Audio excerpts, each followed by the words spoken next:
Tá ótimo. Boa tarde, pessoal, tudo bem?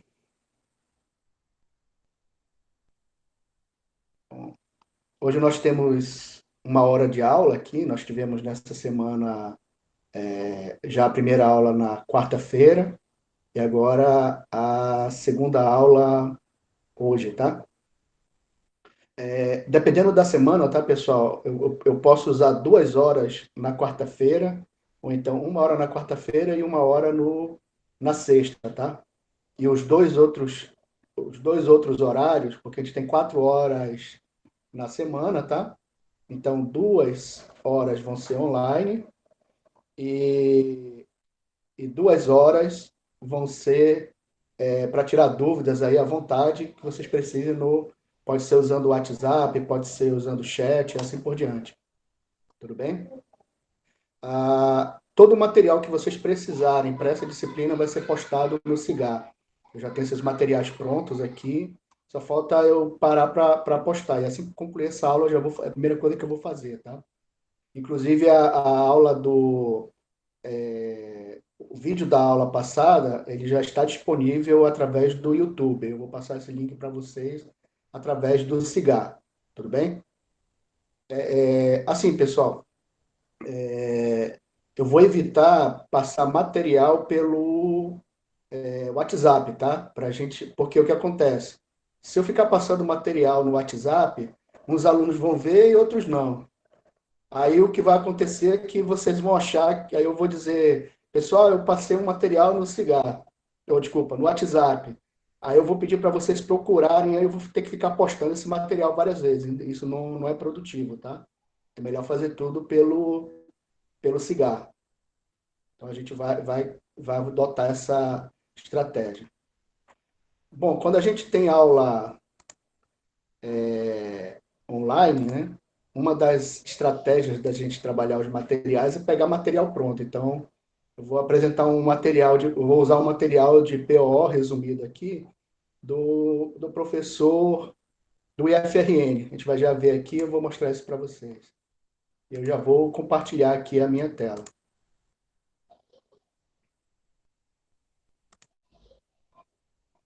Que bom que nós já temos aqui 20 alunos para aprender aí bem a programação orientada a objeto.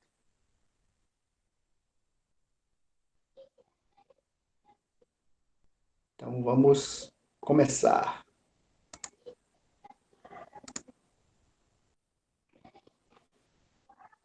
Pessoal, eu estou olhando pelo celular aqui, eu estou vendo bem. Vocês estão vendo bem aí o, o slide sendo apresentado?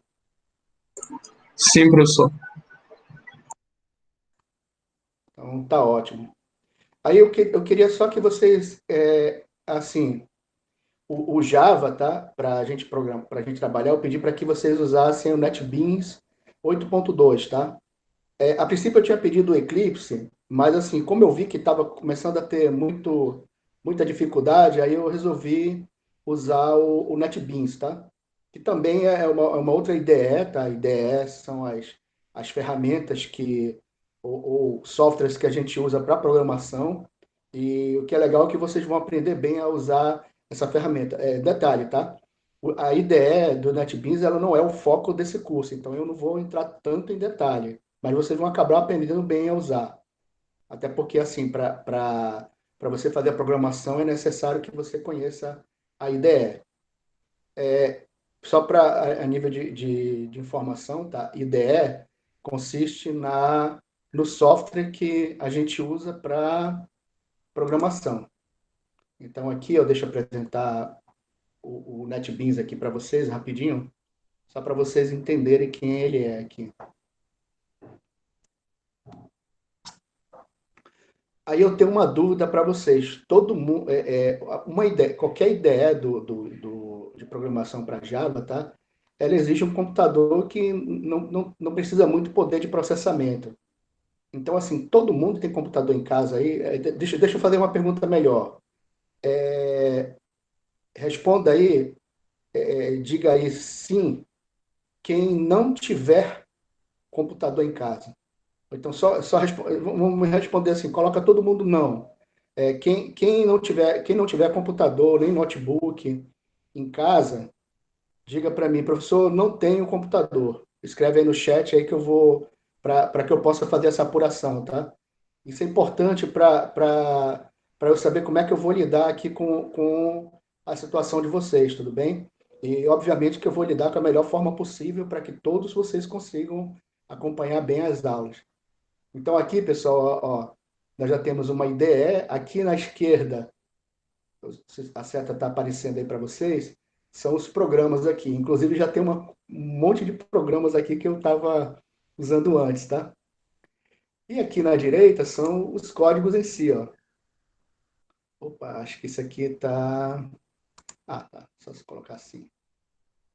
E aqui tem um código aqui prontinho. Nesse caso, é uma classe Java para ser usada na plataforma JE. A gente não vai trabalhar com ela aqui, tá? Vocês vão ver, né, essa plataforma na desenvolvimento baseado em componentes ou então em desenvolvimento rápido de aplicações. Mas aqui seria já um programa em Java aqui, tá? Obviamente que quando eu for trabalhar com um programa, aqui a tela tá com a letra muito pequena, tá? Mas eu vou trabalhar com um tamanho maior de tela, tá? Aqui com relação a esse código que está aqui. Então, assim, isso aqui só para mostrar para vocês que é uma IDE, tá? Eu não lembro o que quer dizer a sigla em inglês, mas acho que é... O I eu não lembro, mas o D é Development Environment. Ou Integrated, assim, Integrated Development Environment. Então, ambiente de desenvolvimento integrado, tá? Quando a gente fala desenvolvimento para desenvolvimento de software. Exato. Integrated Development Environment. Então, aqui é só para mostrar, não vou entrar ainda na ideia hoje, eu vou entrar ainda esse período agora na parte de programação orientada a objetos, tá? Aí depois a gente vai trabalhar com ela. Mas, assim, o NetBeans é uma das melhores ideias para trabalhar com Java. Assim, eu não vou ficar aqui dizendo, o NetBeans é melhor, o Eclipse é melhor. A gente não tem que se preocupar com isso. A melhor ideia, na verdade, assim, a melhor ideia para você programar é aquela que você está acostumado. Alguns falam, por exemplo, na IntelliJ, né? Que é uma outra ideia que ela praticamente ela preenche o código para você. Você começa a digitar o código, ela já preenche a palavra lá todinha para você. É ótimo essa daí também. Aí, mas a questão é se você está acostumado ou não a usá-la, tá? E no desenvolvimento rápido de aplicações, vocês vão aprender melhor a usar as IDEs. Bom, eu vou usar aqui a aula, os slides do professor Bruno, né, do IFRN. Eu não conheço, apesar de já ter ido lá no IFRN, mas é um bom material. Aí a gente pode começar com ele, tá? Então, a gente só vai falar um pouco de programação imperativa, que é ou que a gente chama de programação estruturada, que é o tipo de programação que vocês viram na disciplina ATP, tudo bem? E foi ATP, né, o nome? Só me confirme aí, por favor. Isso, ATP. Então, né, nessa disciplina, vocês trabalharam com uma linguagem que eu acredito que tenha sido a linguagem C. E lá vocês aprenderam a linguagem que a gente chama de linguagem estruturada ou linguagem imperativa. Depois eu vou entrar um pouco, começar a entrar na orientação a objeto e os principais conceitos de objeto, classe, etc. Se eu não conseguir concluir nessa aula, tá? Na aula de quarta-feira a gente conclui aqui essa parte teórica, tá? Então vamos em frente. Bom, programação imperativa ou estruturada é o que vocês já estão utilizando, certo? Então, o que acontece lá? Que tipo de comandos vocês têm lá? Na prática, vocês vão criar o próprio C, ele vai criar uma função chamada main, e a partir dessa função você vai utilizar comandos para fazer as seguintes operações. Aí tem comando de impressão, comandos de armazenamento de dados, que são as variáveis, de memória, né, nesse caso. Vai ter comandos de repetição, comandos de decisão, deixa eu ver, impressão, repetição, desculpa, impressão, armazenamento de dados, que são as variáveis, comandos de decisão, que aí é o se, o if, switch, essas coisas, comandos de repetição, aí tem o while, do while, o, o while, do while, ou for, e assim por diante, tá? E tem mais um tipo de comando aqui que eu tô... Assim, e os comandos em si, né? As funções e comandos que são nativos da linguagem. Tudo bem? Então, essas funções, comandos, todinhos, é o que a gente já usa normalmente na linguagem de programação estruturada. E, praticamente, vocês vão trabalhar muito com funções, principalmente em C, né? O C, para a entrada de dados, a gente tem o scanf, certo? Para a saída de dados, nós temos o printf. Para decisão, nós temos o if else é o sif no C. Aí, para repetição, temos o do while, o while e o for, o do while e o for. Isso para repetição. E os outros são comandos aí comuns, por exemplo, malloc, no caso do C, para trabalhar com, definir um ponteiro na memória, assim por diante. O Java a gente vai ver depois que não tem ponteiro, tá? Quer dizer, dificilmente você vai precisar usar ponteiro em Java. E tem uma coisa importante aqui que são as bibliotecas, tá?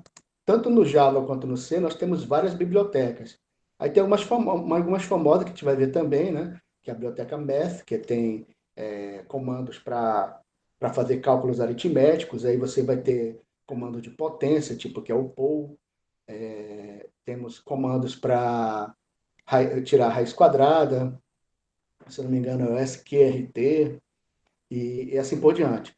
Então, esses comandos ou funções, vocês conhecendo o uso deles e tendo principalmente nas mãos um dicionário de comandos de uma determinada linguagem, vocês tranquilamente conseguem fazer o programa de vocês. E a ideia também da linguagem imperativa, uma outra característica que é muito forte nela, é que vocês escrevem comandos em sequência. Então, vocês têm as funções e cada comando que você escreve nessas funções são comandos que são realizados em sequência. A gente vai ver, quando for trabalhar com programação orientada a objeto, que a gente vai trabalhar com programação estruturada também dentro dela, ou programação imperativa. Faz parte. Só que a representação do, do ambiente que você está querendo criar, né, do software que você está querendo criar, ou do domínio que a gente chama, tá? A representação desse domínio vai ser feita através de objetos, e não como LC, que são através de funções e variáveis. Então, está aqui outra forma de ver, né? Nós temos os dados, e aqui variáveis, estruturas, etc. E aqui nós temos várias funções aqui, que uma pode fazer chamada à outra, né? E a partir dessas funções, vocês usam essas funções para poder escrever o código de vocês. Pessoal, até aqui está tudo bem, porque o que eu estou falando aqui é uma revisão, tá? Então, assim, eu acredito que vocês já conheçam do que eu estou falando. Digam aí se está tudo bem ou não. Júlia disse que sim, Vitor também. Se alguém tiver alguma dúvida, pode ficar à vontade para perguntar, tá? Estou aqui para ajudar vocês a entender essa ideia. Por enquanto, mais ou menos. Tá. E, assim, até agora eu não tô colocando novidade nenhuma para vocês. Vocês têm que ter visto isso que eu estou colocando em ATP. Eu só estou relembrando, por isso eu estou até passando rápido, tá? Aí quando eu chegar a orientação objeto, aí eu vou mais devagar. E aqui é um exemplo, né, que é eu tenho um código chamado mat.cpp, que é um código em C++, Inclusive, C++ é uma linguagem, é uma das linguagens orientadas a objeto, tá?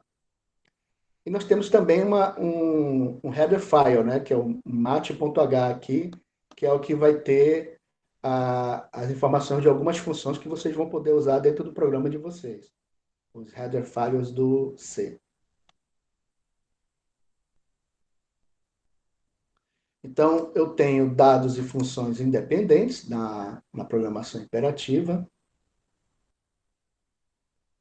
E o que é que acontece? Eu forneço algum dado para uma função e ela vai retornar um resultado para mim. E o conjunto das funções que eu utilizo dentro do meu programa, elas vão fazer a tarefa que eu quero que o computador faça para mim. Essa que é a ideia aqui. No caso uma coisa importante sobre funções, tá? Só para a gente relembrar uma coisa importante, quando ele fala aqui, ó, dados são fornecidos a funções, são os dados que a gente chama de entrada, né? E essas funções vão retornar o resultado, que é a saída. Então, a gente tem que sempre lembrar que qualquer programa, qualquer software, tudo está baseado no paradigma de entrada, processamento e saída, tá? Que faz parte aí da arquitetura de qualquer tipo de computador. Então, assim como o computador tem entrada, processamento e saída, os programas que vocês vão utilizar, eles vão ter que usar essa estrutura, entrada, processamento e saída. E vocês vão usando essas estruturas, né, a gente chama de estrutura de controle, com entrada, processamento e saída, em várias etapas do seu código, e você consegue fazer a tarefa que você quer. No caso da programação imperativa, também há pouco controle ao acesso das variáveis e funções. O que isso quer dizer? Geralmente eu coloco uma variável lá, eu declaro ela como global, então, e qualquer função pode, por exemplo, acessar essa variável dentro do meu código. Imagina aí que você tem um código muito grande aí, que tem 10 programadores trabalhando. Você colocou uma função global, o código de qualquer um deles pode acessar essa variável, tá? Acessar e até alterar o valor dela. E como eu disse, a programação imperativa é a base para o modelo orientado a objeto. Só mais uma vez, tá, pessoal? Não estou ensinando para vocês programação imperativa. A disciplina de ATP foi para isso, tá? Eu não vou entrar em detalhe, tantos em detalhes. Mas na prática, o que é a ideia? É sempre você escrever comandos em sequência, e esses comandos em sequência vão realizar alguma função que foi pré-determinada para vocês. E essa função, ela vai dar resultados iguais para dados de entradas que são iguais. E vão. Bom, na verdade, o resumo é esse, né? Eles vão dar resultados iguais para entradas de dados que forem iguais. Por que isso? Porque a função, a parte do processamento da função, ela vai ser um algoritmo só. Tudo bem? E vocês usam o resultado das várias funções aí para poder ter o que vocês precisam.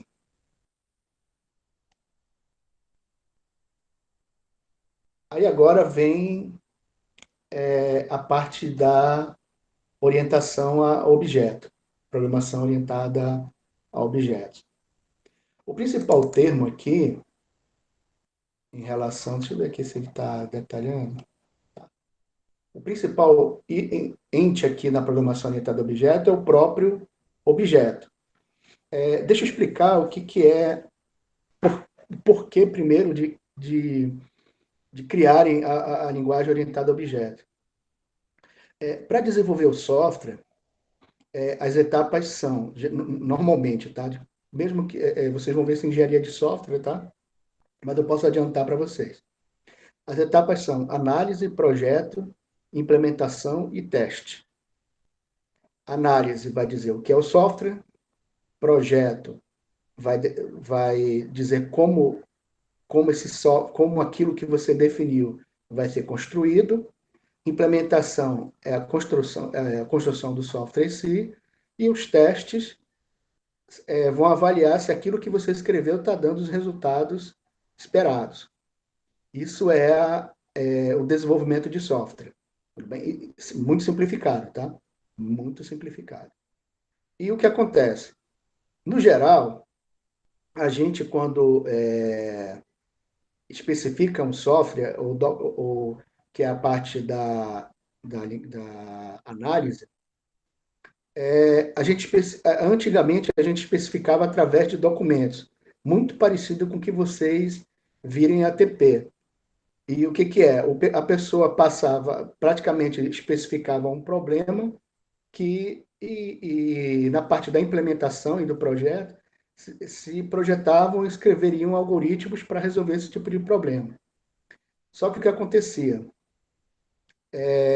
Eu escrevi um documento lá e isso não era fácil para o programador pegar aquilo que eu escrevia como analista de sistemas, né? Aquilo que eu escrevia e escrever o código, porque ele tinha que ler e não aproveitava nada daquilo que eu defini lá na análise de sistemas para poder usar no código dele. Tudo bem? Hoje em dia, aí, bom, então a isso a gente chamava do que a gente, de gap semântico. O que, que é? É você definir o problema lá na análise através de um texto e esse texto não poder ser aproveitado lá pelo programador para ele escrever o código dele.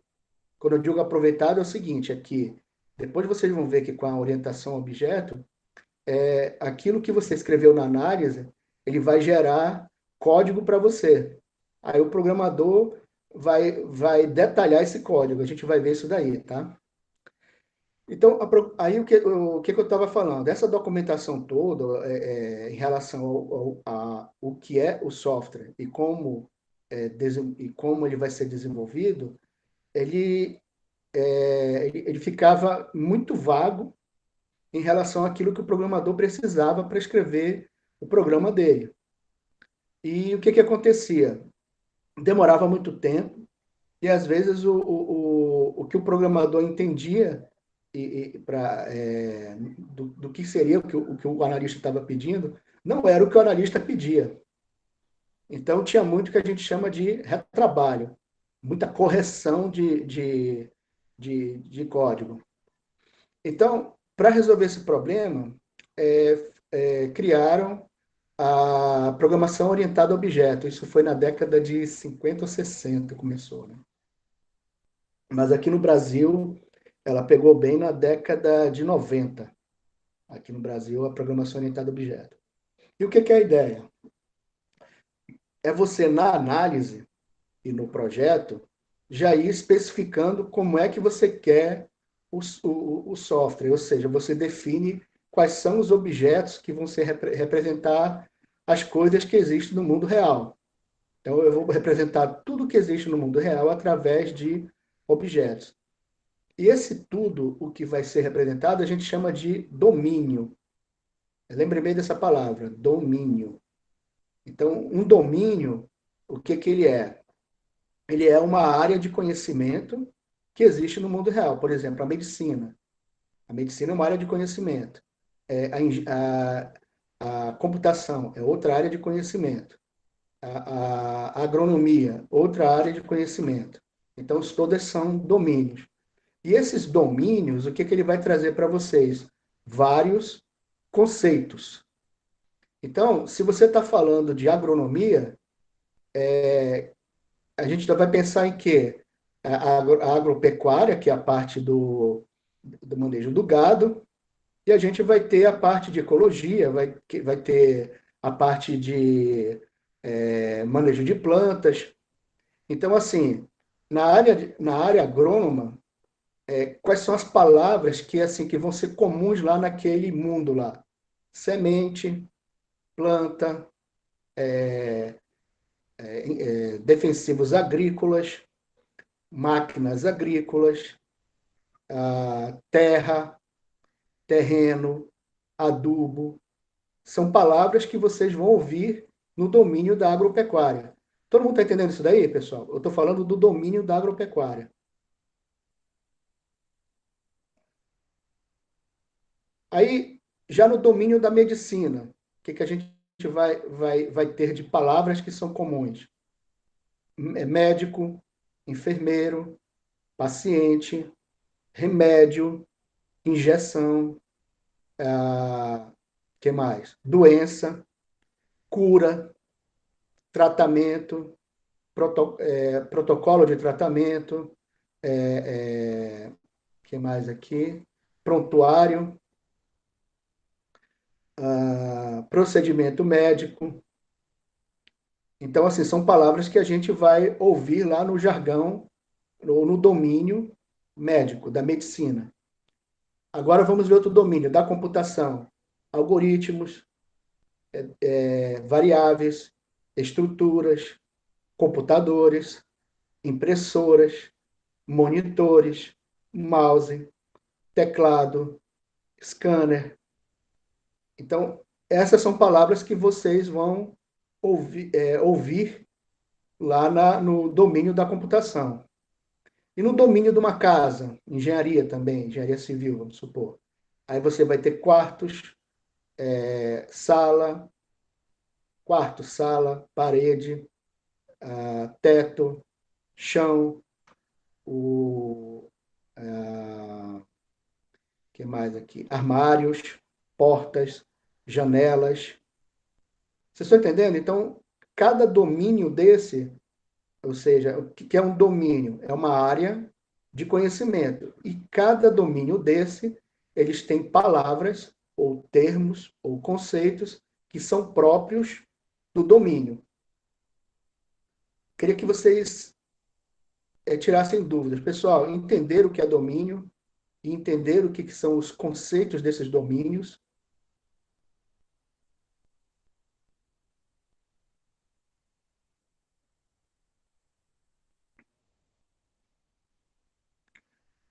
Então, assim, por que são importantes os domínios? É porque quando eu estiver desenvolvendo software, o meu cliente ele vai trazer uma necessidade. E sempre que essa necessidade dele, sempre que ele trouxer essa necessidade, ele vai trazer essa necessidade dentro de um domínio, do qual vocês vão ter que conhecer, vão ter que aprender sobre esse domínio para poder representar esse domínio através de um software. Então, o objetivo de vocês, como desenvolvedores, dado uma necessidade do cliente, é vocês aprenderem o domínio que está dentro daquela necessidade, correto? E aprendendo esse domínio, a partir desse conhecimento novo que vocês vão ter, vocês vão representar esse domínio que o cliente apresentou a vocês através de um software. Essa que é a ideia. E qual a importância da linguagem de programação ou da programação orientada a objeto nessa situação toda?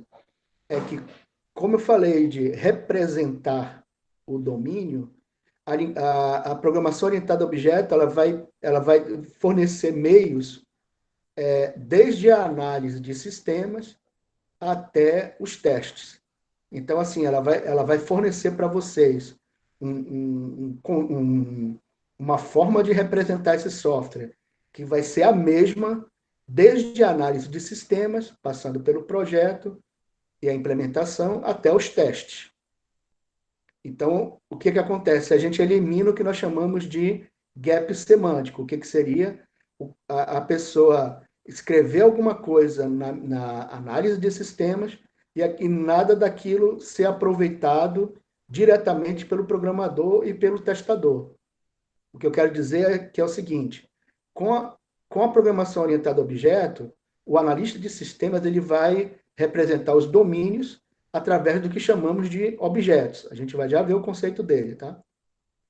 Então, a partir desses objetos que ele definiu lá na análise, esses mesmos objetos vão ser representados lá na programação e lá nos testes, de forma tranquila. Então, tudo bem, pessoal. Então, o que acontece? O analista de sistema definiu o objeto e, a partir do momento que ele definiu, ele pode usar alguns softwares, tá? Tipo Asta, para gerar o código para vocês. Quando eu digo gerar o código, é que ele definiu alguns objetos lá na análise de sistemas que representam partes dos domínios, e o que vai acontecer? Aqueles objetos que eles criaram, que eles definiram lá, vocês vão poder escrever os programas para eles, em detalhes. Aí é que vai ficar a coisa legal.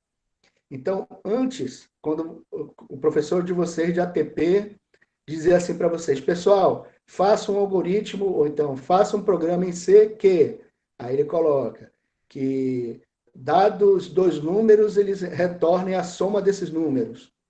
Ele vai falar assim para vocês, vocês vão escrever o código. Nesse caso da orientação a objeto, agora vai mudar. O analista vai chegar para vocês, olha, eu tenho esse objeto aqui, que é uma calculadora. Então, quais são as operações que vão ter numa calculadora? Soma, subtração, multiplicação e divisão, por exemplo. E essa calculadora também vai ter uma tela que vai apresentar os dados. E um teclado lá onde vão ser entrados os números lá que você quer. Então, ele já apresentou um objeto para você.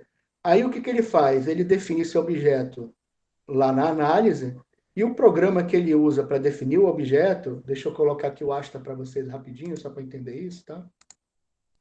Opa, eu acho que eu não tenho aqui, está no outro computador. Está no outro computador, eu vou ter que dar uma olhada. Mas o que acontece? O programador, o analista de sistemas, quando ele define os objetos, aquele objeto que ele definiu, ele vai ser gerado diretamente na linguagem de programação que você vai usar. Aí basta que vocês entendam onde é que estão as partes desse código que vocês vão ter que mexer. Então, agora, assim, após a análise de sistemas do projeto, é gerado um pedaço do código. E aí depois vocês vão construir o que a gente chama de, a gente vai ver que são métodos, tá? Para implementar implementar que eu digo é escrever os programas, tá? Para que vocês possam escrever os programas para realizar as funções que são próprias do objeto. Então, se eu tenho um objeto que é uma calculadora, as funções próprias dela são soma, subtração, divisão e multiplicação. Obviamente que eu estou aqui simplificando aqui as operações da calculadora, né? E com essa soma, subtração, divisão e multiplicação, vocês vão ter que escrever o código para fazer essas operações, certo?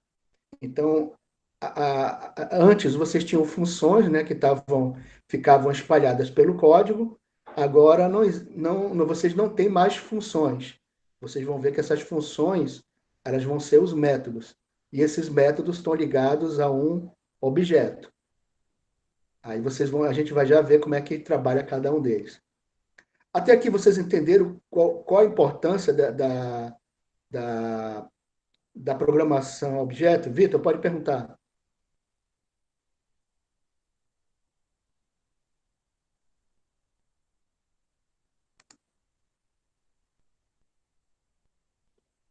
Na verdade, os métodos vão ser as funções.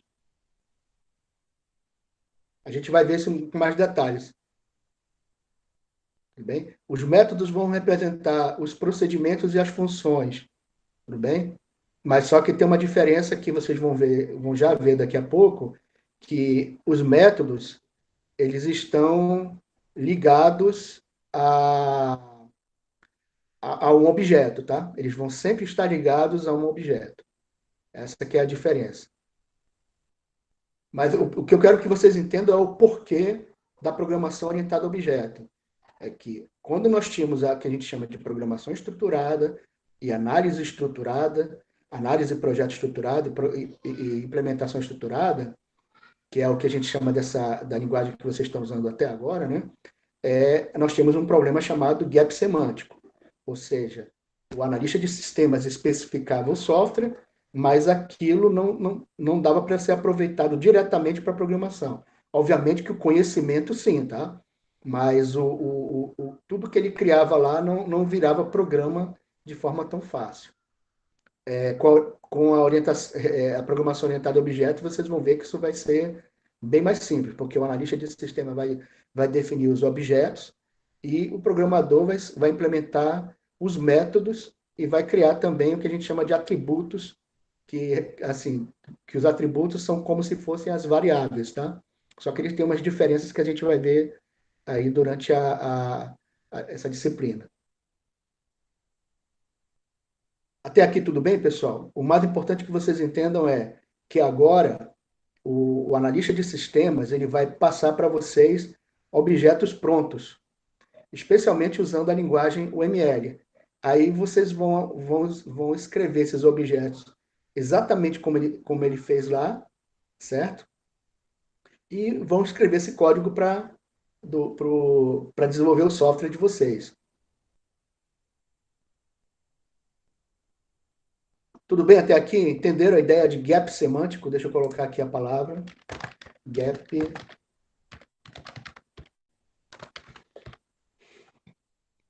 semântico. Gap é um espaço, então um vazio, né? Algo que tá impedindo que duas coisas se unam. É um gap. Supondo aqui, ó, meus dois dedos aqui, ó, eles estão unidos e tem uma continuidade aqui, ó. Quando eu faço isso aqui, ó, eu separo os dedos aqui, eu tenho uma separação. Então, essa separação que está acontecendo entre um dedo e outro, a gente chama de gap. Semântico semântica, quer dizer, é a parte das línguas, em inglês vai ser semantic, em português é semântica, que a semântica ela trata dos significados, os signos, né, que a gente chama de signos ou significados de qualquer coisa, tá? Dentro da língua portuguesa. Então, o que é a ideia de gap semântico? É que entre a análise e o projeto há uma ruptura. E essa ruptura é representada pelo gap, certo? Ou seja, eu não consigo dar análise, supondo que meu dedo aqui representa aqui a análise, eu não consigo dar análise para implementação de forma direta, porque tem um gap aqui. E esse gap, o que representa? Que talvez o programador que está fazendo aquilo ali possa não entender tudo que você escreveu lá como analista de sistemas, tá? Já com a programação orientada a objeto, ó, o gap some. Porque na parte da análise que está aqui nesse dedo, ó, eu tenho já especificações de objetos que vão ser usados no meu sistema. E o programador vai usar esses objetos para escrever o comportamento deles. Então, é essa que é a ideia. Então, realmente você colocou bem, Wesley, os requisitos, tá? O analista de sistemas, uma das partes que ele trata são os requisitos, mas além dos requisitos, ele especifica também, agora com a programação orientada a objeto, que objetos vão existir dentro do meu software, tá? Que vão representar os conceitos que são apresentados dentro dos requisitos. Então, assim, o papel que vocês vão ver que é o papel de vocês como analista de sistemas vai ser aprender o domínio que o cliente vai falar para vocês, tá? E esse domínio, ele vem, uma primeira parte dessa representação dos domínios são os requisitos, como o Wesley colocou aqui. Então, vamos continuar a nossa jornada. Deixa eu ver se aqui já tem. Bom, aqui tem uma palavra importante chamada abstração, e ela que vai determinar toda a ideia aqui que nós vamos tratar, do que é um objeto. Então, agora o nosso programa ele vai ser composto por objetos. E deixa eu falar de abstração primeiro, para representar qualquer coisa. Imagina que a gente tivesse agora, todos nós, dentro da sala de aula, lá naqueles laboratórios que vocês. Peraí, vocês chegaram a ir para a sala de aulas, aos laboratórios lá do IFAM? Então, ótimo. Vamos imaginar agora que nós estamos nesse laboratório. Tudo bem? E está todo mundo aqui, cada um sentado na frente de seu computador. Eu sou o professor Antônio e vou estar ali na frente da lousa, tudo bem? Conversando com vocês. Imagine aí, feche os olhos se quiserem, tá? Mas não feche os ouvidos. Então, vocês estão lá dentro daquela sala. E, a partir daí, eu vou tratar com vocês o conceito de abstração, tá? Abstração, você tem que imaginar o seguinte. Primeiro, eu estava falando anteriormente sobre domínio, né? Primeira palavra que eu falei para vocês, o domínio. Dentro desse domínio, eu falei que vão existir vários conceitos. E eu também citei alguns, né? No domínio, por exemplo, do médico, no domínio da medicina, aí eu falei de médico, a gente vai falar de doenças, vai falar de tratamentos, procedimentos médicos, enfermeiros, remédios, injeção e assim por diante. Todas essas palavras que eu acabei de colocar representam algo que existe lá dentro do domínio da medicina. Deixa eu repetir. Cada palavra dessa representa algo que existe dentro do domínio da medicina. Tudo bem? Profilaxia, por exemplo. Então, tem várias palavras aí que vão acontecer ali dentro. Agora, pessoal, é exatamente um vocabulário próprio, tá? Então, são conceitos ali dentro. Cada um desses conceitos, eles têm um significado, certo? E aquele significado, na verdade, é um vocabulário novo. E deixa eu colocar uma coisa importante para vocês, só um parêntese aqui. Um curso superior nada mais é do que um vocabulário novo que vocês vão aprender. E um vocabulário novo, vocabulário é conhecimento, tá? Então, quanto maior o vocabulário de vocês, mais vocês vão conhecer sobre o mundo. Essa que é a ideia. Mas o principal é o seguinte, que esses conceitos representam algo que existe dentro daquele domínio. Tudo bem? Assim, pode acontecer que hajam palavras, tá? Que no domínio significa uma coisa e no outro domínio signifique outra. Por isso que eu estou falando que o domínio é importante. Então, o que eu estou querendo falar para vocês aqui é o que é o conceito de abstração. É o que a gente vai chegar aqui agora. Então, dado que existe esse domínio é limitado, tá? E eu estava falando da sala de aula, dentro de um domínio, lembrando que ele é limitado, eu tenho conceitos dentro dele, ou seja, coisas que existem dentro daquele domínio. Essas coisas ou conceitos que existem ali dentro daquele domínio, elas podem ser tangíveis quando representam algo que a gente pode tocar. Tem matéria, tá? Materialidade, ou tem matéria, eu consigo tocar. Minha mão aqui, por exemplo, é um domínio, ela é um conceito que faz parte, por exemplo, do domínio do corpo humano, ou da anatomia, da medicina, né? Mão, dedos, cabeça, braço, cotovelo, fazem parte do domínio correspondente ao corpo humano. Tudo bem? Então, o domínio do corpo humano, eu vou ter, no domínio do corpo humano, eu vou ter aqui, ó, conceitos que são cotovelo, acho que é braço, né? Antebraço, mão, dedos, unhas, olhos, nariz, né? Boca, ouvidos, orelha, cabelo, e assim vai. Então, nesse caso, acabei de apresentar para vocês alguns, algumas partes alguns conceitos que fazem parte do domínio relativo ao corpo humano. E eles são tangíveis, porque eu posso pegar na minha mão. Ó. Tudo bem? Aí vem outras coisas. E o que seria intangível, professor? Você pode colocar aqui, né? Software. Você consegue tocar no software, pessoal? Não. É uma coisa intangível, andar,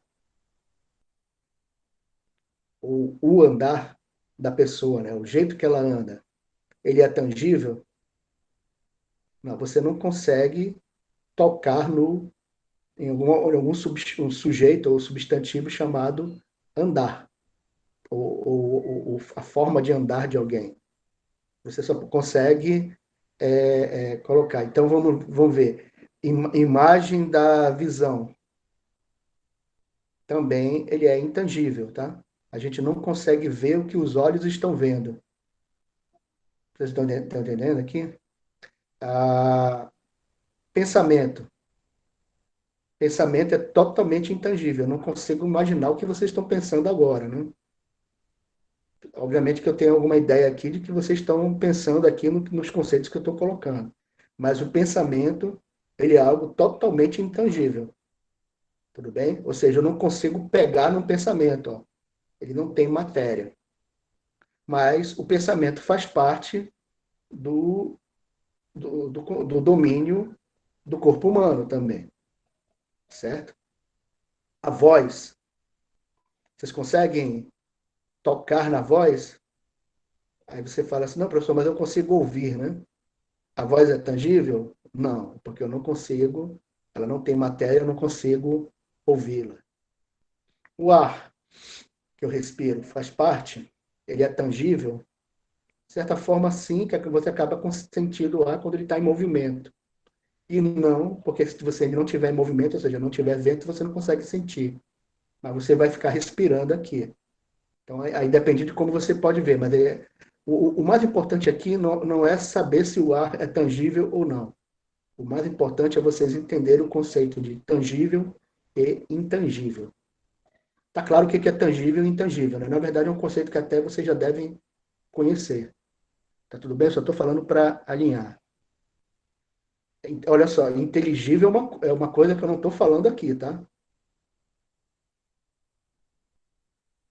Inteligível, inteligível, eu não estou falando nada disso. Eu estou falando de algo que é tangível ou intangível. Intangível, eu estou falando do pensamento. Eu não consigo tocar no meu pensamento. Nem consigo é, ver ou tocar ou sentir o pensamento de vocês, tá? Mas uma coisa material eu consigo. Aí eu consigo ver o rosto de vocês. Eu consigo, imaginando que eu estou na mesma sala de aula que está todo mundo, né, ali. Eu consigo tocar em vocês aí. Tem a situação do vírus aí, mas tudo bem. Mas, assim, a princípio eu consigo tocar em vocês, né? Chamar a atenção, assim, tocar aqui no ombro, aqui para chamar alguém, por exemplo. Porque o corpo, ele é algo tangível. A partir disso que eu estou colocando, do domínio do corpo humano, domínio da medicina, domínio da agronomia, domínio da computação, dentro desse domínio, todos esses conceitos que eu acabei de falar e exemplificando no corpo humano aqui, são as abstrações. Então, o que são abstrações? É algo que é tangível ou intangível, que existe no mundo real e que pertence ao domínio no qual eu estou analisando, eu estou verificando ou estou inserido. Então, dado o que eu falei, imaginando aquela ideia lá da sala de aula, tá, pessoal? Quais são as abstrações que vocês vão encontrar dentro da sala de aula? É algo que é compreensível, tá? Todo mundo conhece ali dentro daquele domínio. E claramente é algo que faz parte dele. Eu queria que vocês me dissessem o seguinte: que abstrações vocês encontram dentro de uma sala de aula? Vamos imaginar que todos nós aqui sentados numa cadeira dentro da sala de aula, o professor em pé lá na frente da lousa, conversando com vocês, e vocês se imaginem dentro da sala de aula. Agora comecem a dizer para mim aí o que vocês encontram dentro da sala de aula. Cada aluno vai dizer uma coisa, tá, pessoal? Para não. Mas fique à vontade se algo for repetível. Queria que vocês escrevessem ou então falassem. Fiquem à vontade. A pergunta de novo: que abstrações vocês encontram dentro de uma sala de aula? Boa. Quadro, cadeiras, tinta, ótimo. Teclado, mesa, estudo, ótimo. Lâmpada, alunos, ótimo. Aula, ótimo. Monitor, ar-condicionado, mouse. Tá ótimo, pessoal. Continue aí, fique à vontade. Data show, palestra, né? Pode acontecer. Aprendizado também está dentro da sala de aula. É o principal, na verdade. Funcionário está lá também, às vezes ele aparece. Lâmpada também. Pessoal, vocês deram exemplos ótimos de abstrações, tá? Só para a gente repetir o conceito de abstração. Apagador também, ótimo.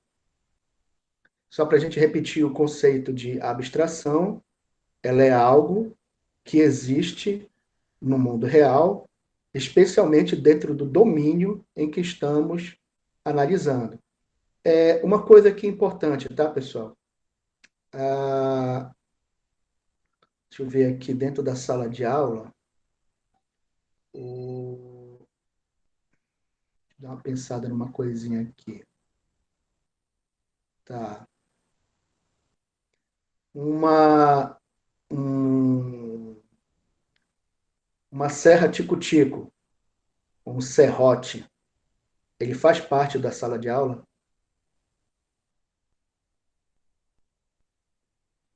Tudo bem, não faz parte da sala de aula. Mas assim, se você está fazendo um curso de marcenaria, você vai usar o serrote, tudo bem? Mas realmente ele não faz parte da sala de aula. Mas do laboratório de marcenaria, ele vai fazer parte. Tá claro? Então, por que eu falei do serrote? Porque é importante que quando vocês analisarem qualquer coisa como abstração, ela tem que pertencer ao domínio sendo analisado. Por isso que eu limitei o domínio à sala de aula. Uma coisa importante, tá, pessoal? O domínio é algo limitado. Não existe domínio ilimitado, tudo bem? Porque senão vocês teriam que esperar todo o conhecimento sobre aquele domínio ser descoberto para poder começar o software de vocês. Deu para entender isso, pessoal? Todo domínio ele é limitado.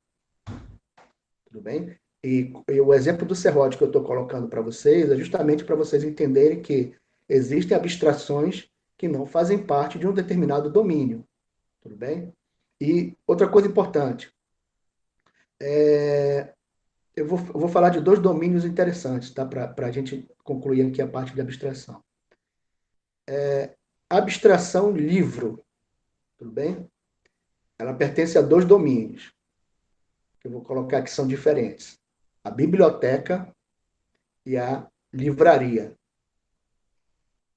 O que é livra... Para que serve o livro na livraria e para que serve o livro na biblioteca? Primeiro, o livro da biblioteca é a mesma abstração do livro da livraria? O que vocês acham? O Adremar o Andremar tá falando que um pode comprar e o outro pega emprestado, né? Então, no caso obviamente que a livraria é para a gente comprar e na biblioteca pegar emprestado, certo? O que eu estou querendo que vocês pensem aqui? Quando vocês pensarem na abstração livro, o, dentro da biblioteca, ele, ele tem uma situação e na livraria tem outra. Por exemplo, na livraria, uma vez que o livro foi vendido, não interessa para a pessoa da livraria, por exemplo, quem foi o cliente.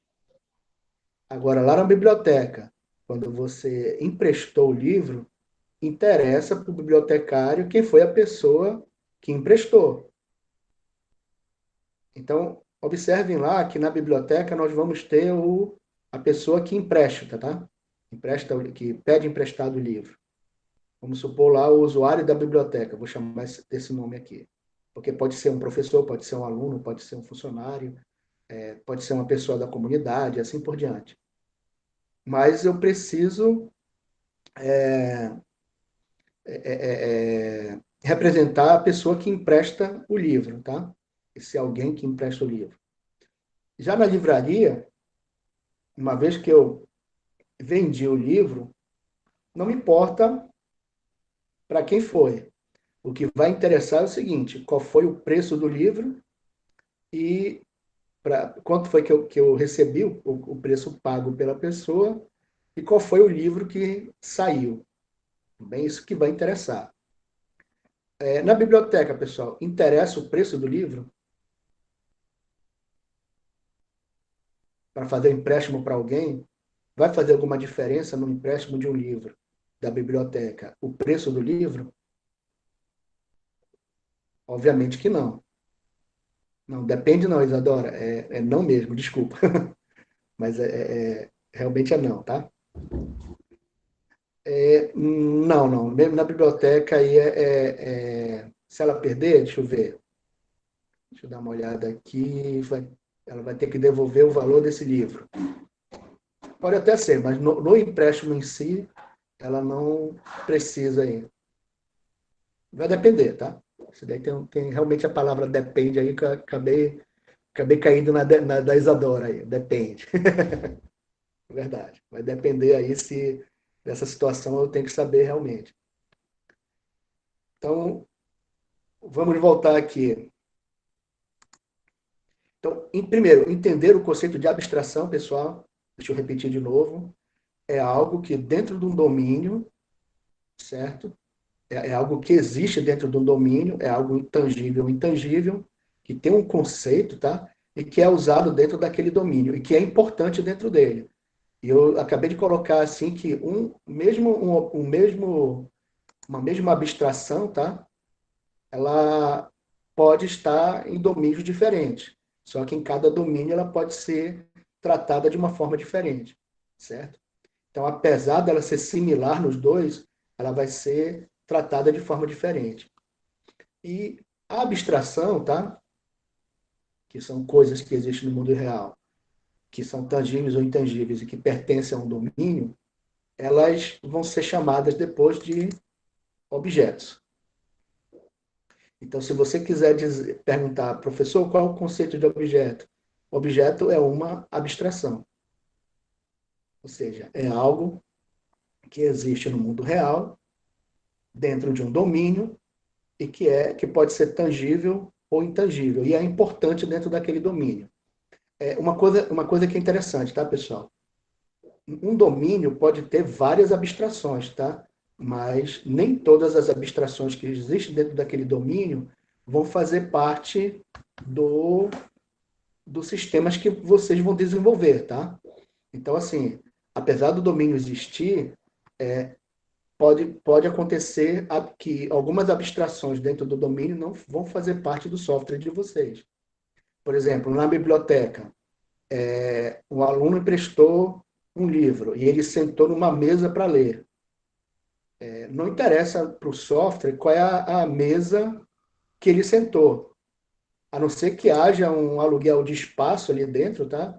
Para emprestar uma mesa para alguém, para reservar o uso da mesa. Mas, a princípio, se você está pensando na biblioteca como um empréstimo de livro, a mesa que o aluno vai usar para ler o livro não vai interessar, tá? Então, assim, nesse caso, as mesas que estão ali dentro, as portas que fazem parte da biblioteca, as paredes que estão ali, as lâmpadas, etc., apesar de fazerem parte da biblioteca, elas não vão ser abstrações do sistema da biblioteca. Tá claro aí, pessoal, a abstração?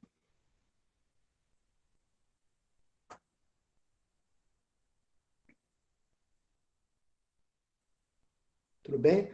Então, conhecendo o conceito de abstração, aí a gente vai. Deixa eu só entrar rapidinho no objeto, tá?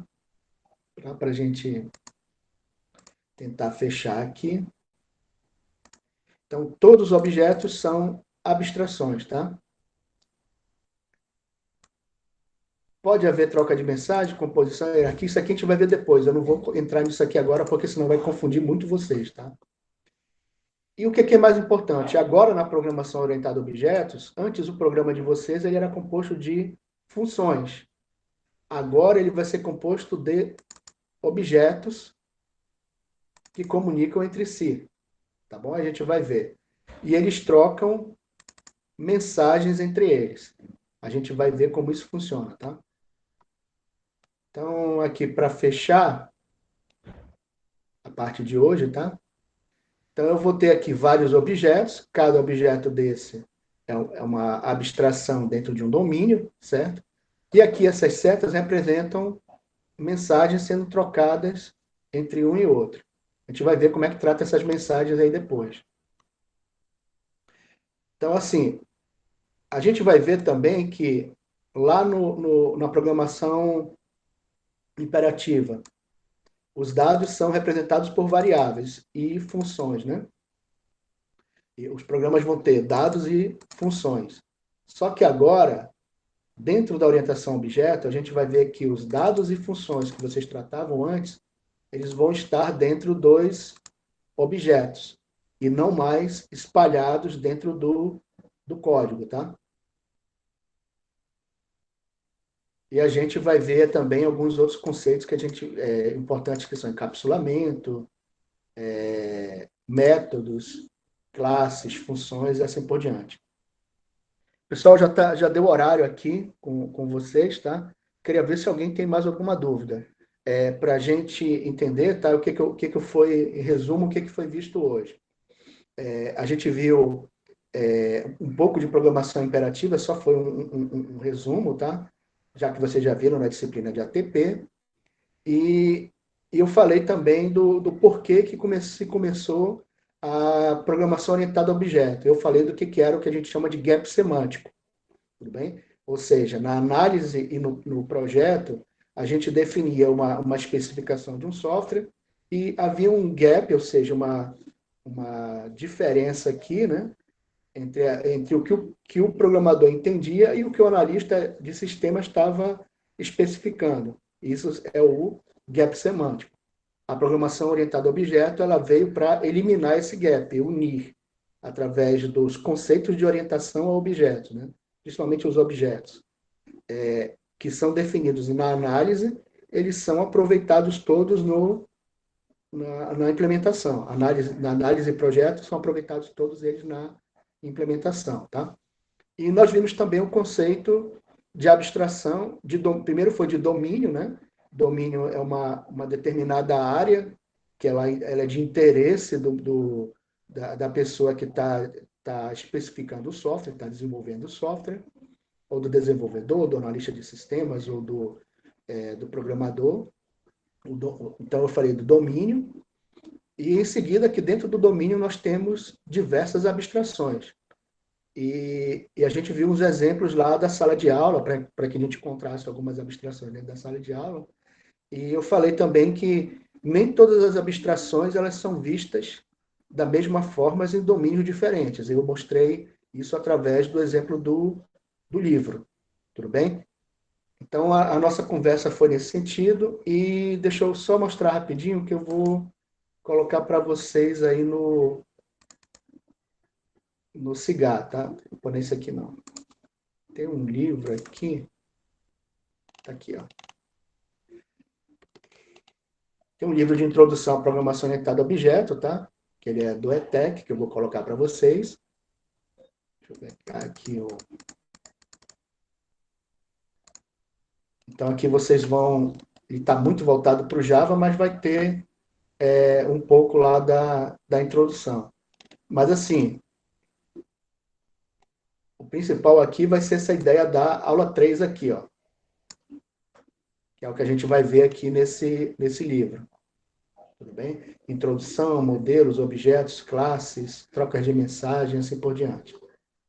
É o que a gente vai ver principalmente aqui nesse livro, que é a aula 3, para ver a parte do conceito de orientação a objeto. E tem um outro livro aqui, uma apostila, tá? Deixa eu ver aqui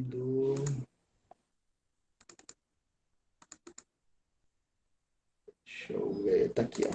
Apostila da Kaela, eu também vou colocar para vocês, é que ela trata de linguagem Java. Essa apostila que eu usei para aprender Java, tá, pessoal? Ela é antiga aí e é muito interessante essa apostila aqui, certo? Ele vai falar de variáveis. Essa parte aqui do capítulo 3, ó, eu vou pedir que vocês comecem a ler essa parte aqui desse capítulo 3, porque ele vai ajudar a entender um pouco de como vocês usam a linguagem imperativa junto com o Java, tá? Vai ser fácil, por quê? Porque como você já conhece o C, os comandos que tem no Java são muito parecidos, tá? Então vai ser fácil de vocês entenderem aqui esse capítulo 3. E tem mais um livro? Ah, sim, tem uma apostila aqui de lógica de programação. Né? Deixa eu ver. Deixa eu só achar aqui rapidinho. Ah, tá aqui. Essa apostila de lógica de programação também vou colocar. O que é o legal dela? Ela tem um monte de exercício aí que a gente vai utilizar, principalmente nessa primeira etapa aí, que é quando a gente for começar a ver a parte da programação estruturada com Java, tá? Por que a importância disso, da programação estruturada com Java? É porque a gente vai ver que na orientação a objeto a gente usa para implementar os métodos, lembrando que a gente viu que os métodos, eles são como se fossem as funções e os procedimentos. Então, para implementar os métodos, eu vou precisar da programação estruturada que vocês aprenderam em ATP, tudo bem? E essa parte de lógica de programação vai ajudar vocês a praticarem um pouco mais essa programação estruturada dentro do Java. Alguma dúvida aí, pessoal? Vamos para fechar aqui essa coisa. Então, as 3 apostilas que eu falei no começo aqui, que vai ser colocado. Antônio, você falou um dos 4 pilares do POO. De que você estava falando? Eu estava vendo aquela página do Dev sobre programação orientada a objetos, aí fala sobre abstração, herança, encapsulamento e também, agora esqueci o outro, que é para você ter uma noção de orientada a objetos, e aí tem uma comparação entre a linguagem estruturada, procedural e orientada a objeto. Quais são os benefícios da orientada a objeto, quais são os benefícios da estruturada? Na verdade, eu estava adiantando a matéria que o senhor ia dar hoje, porque o senhor chegou a ver um site na última aula da Dev, né, de cursos, eu aproveitei para ler aquele assunto todinho também. Ótimo. Tem que ter essa iniciativa mesmo. Parabéns aí. Muito bom. Então, pessoal, tem mais alguma outra dúvida? A gente vai entrar nesses conceitos dos fundamentos, tá? Que é polimorfismo, encapsulamento, esse tipo de coisa, tá? Isso a gente vai ver depois. Vamos devagar aqui, senão eu posso querer entrar demais aqui, pode ser que vocês não acompanhem também. Tudo bem? Mas a gente vai ver esses conceitos com mais calma aí de polimorfismo, como é que funciona. A gente vai ver que o polimorfismo a gente implementa através de interfaces e de herança, tá? Através desses 2 mecanismos aí, a gente vai ver que implementa o polimorfismo. A gente vai ver que o encapsulamento, a gente vai trabalhar dentro das classes usando a visibilidade do que a gente vai chamar de atributos, tá? Visibilidade dos atributos, que a gente chama de private, ou seja, ele vai ser só restrito à classe, e a gente só vai poder dar acesso a esses atributos através de métodos que a gente vai ter, a gente vai ver isso também ainda, tá? Então, assim, a gente vai tratar assim, um pouco de um passo trotado. Nem eu vou ir muito rápido, nem tão devagar, mas eu já vou deixar uns exercícios aí para vocês fazerem em Java, para quem já quiser começar, tá? Até porque vocês podem pegar aquela apostila, ler um pouco, tá? E escrever pelo menos um programa de Hello World mais um exercício que eu vou passar para vocês. Aliás, eu prometi isso na aula passada, mas a ideia é que vocês possam fazer aí até na quarta-feira isso daí. Um Hello World e um algoritmozinho bem simples aí. Tudo bem para vocês, pessoal? Beleza, professor. tá bom? Eu não quero entrar adiantando as coisas, tá? Só para a gente ir num passo bom. Quando chegar no final dessa disciplina, vocês vão aprender bem essa parte de orientação a objeto. E talvez eu até coloque, dependendo de como a turma vai trabalhar, tá? Talvez até a gente trabalhe um pouco mais forte com o estudo que a gente chama de autodidática, né? Que é vocês mesmo pegarem o material, como o Antônio fez, e tomarem iniciativa e estudar o material, e eu tirar dúvida de vocês depois. Talvez seja assim, mas se eu for começar desse jeito, eu corro o risco de deixar muita gente com dúvidas, tá? Mas eu creio que a gente vai, no final desse, não creio não, com certeza no final dessa disciplina aqui vocês vão estar muito bons em orientação a objeto. E a base que vocês vão aprender aqui, ela vai ser fundamental para o curso todinho de vocês, tá? Essa é uma das principais disciplinas aí que vocês têm. Na verdade, a disciplina mais básica e mais importante, ela é a ATP, tá? Se vocês aprenderem, pegaram bem a ATP, vai ficar tranquilo para continuar no curso, tá bom? Opa, mas eu não consegui, professor. Então você tem a oportunidade agora de melhorar ainda mais, porque eu também trabalho com a parte de lógica de programação e eu posso ajudar vocês também nesse sentido. Pessoal, obrigado aí pela presença de vocês. Fiquem com Deus aí, um ótimo final de semana e para os que estão no curso de desenvolver pessoas e ideias, até amanhã.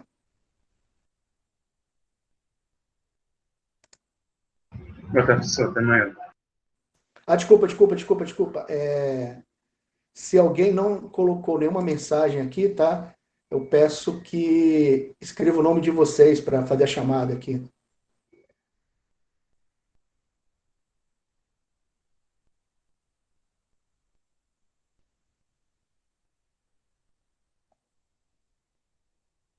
Quem já escreveu pode ir saindo, tá? Para ficar mais fácil. Obrigado aí, pessoal. Uma ótima tarde, um ótimo final de semana. E mais uma vez, para quem estiver participando do curso amanhã, até amanhã.